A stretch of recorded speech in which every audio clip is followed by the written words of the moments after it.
22 karagdagang ospital ang accredited ngayon sa ilalim ng guarantee letters ng Department of Social Welfare and Development sa buong bansa.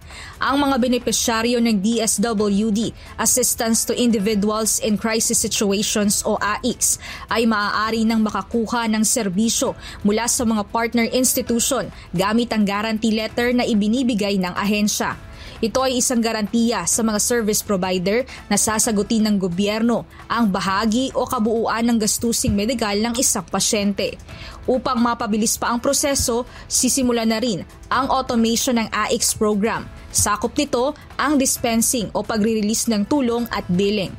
Ayon kay DSWD Secretary Rex Gatchalian, layunin nito na gawing mabilis at maginhawa ang serbisyo gamit ang handheld devices ng mga kliyente at matiyak ang maagap na bayad ng kanilang bills upang makabayad din ang ahensya sa mga pribadong katuwang ng tama at nasa oras.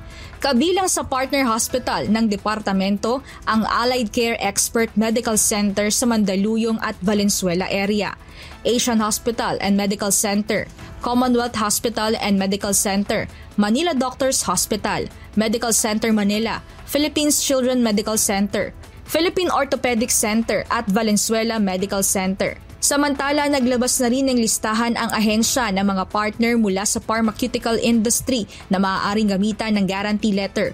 Bukod dito, ayon sa ahensya, nakipag-ugnayan rin sila sa mga therapy at learning centers, ilang implant distributors at isang dialysis provider.